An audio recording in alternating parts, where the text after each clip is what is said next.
How's it going, Heights Church? My name is Bronson Aalgaard, and I'm the JHM pastor here, and I'm so excited to talk about restoring. Jesus is in the business of restoring. Now, when I think of restoring, I'm reminded of one of my favorite shows growing up. It's a show called Overhauling. There's a lot of you out there who probably know about this show, and yes, this is before like Hulu and Netflix where you can get all of them at once. You had to wait every week to see the next one. And this show was one of the best, if I can be honest. But simply put, there's a car involved that is like a family heirloom where it's passed down to generation and generation and generation. And it ends up being in the hands of one person. And life kind of happens. Maybe there's a car accident involved and now they don't have the means to fix it, or life just happens in general and they just can't fix it, and now it's no longer at its tip-top shape. This car that once would probably living in the glory days, as people call it, is now not running. It's got cobwebs, it probably stinks, and it just sits in the garage and is used as storage. So they take this car and they actually plan a way to steal it. I know, pretty crazy. They bring cops involved and everything. They do an investigation trying to find this vehicle. Sometimes they even say, we found the car, but it's totaled. There's no way we can do anything about it. So they sell this whole thing, and you could see this person, the owner of the car, is freaked out by it. But little do they know, their whole entire family's in on it. So they take this car to a local shop, and this is my favorite part. They redo the car completely. But not only do they redo it completely, but they bring in a guy named Chip Foose. And if you don't know who Chip Foose is, we'll just put it in simple terms. He's the best car designer around. I mean, we're talking about multiple awards won by this guy.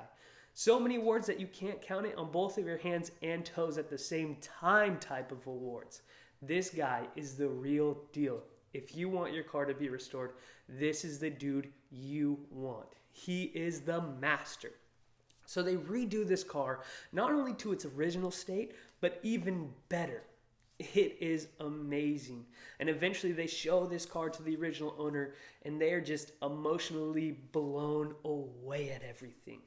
Now, why am I telling you about this car restoration, this show, this craziness? Because I know and believe that God is in the business of restoring. And I want to talk about one quick verse. It's John 21, verse 17. I'll give you a second to grab your Bible.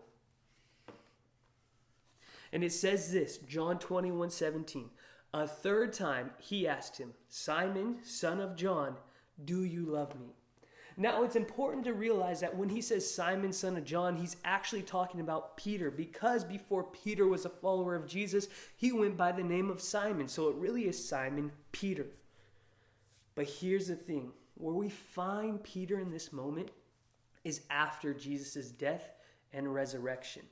But why is that important?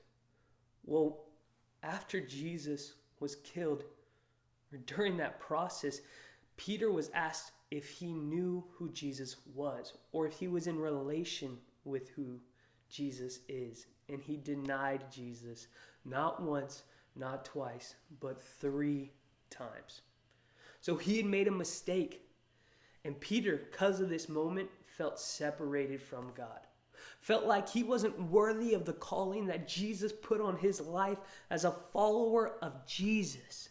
So in this moment, Peter is found out fishing, which is what he did before he was a disciple.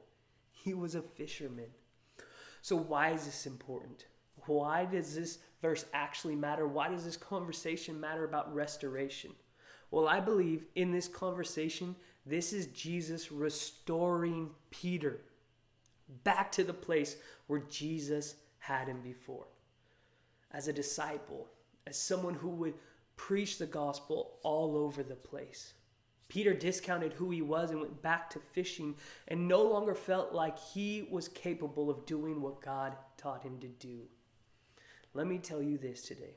If you're sitting here thinking that God is done with you because you've made 1, 2, 3, or maybe even 10 mistakes, and you can't be restored back to the place where God had placed you, I want to let you know something.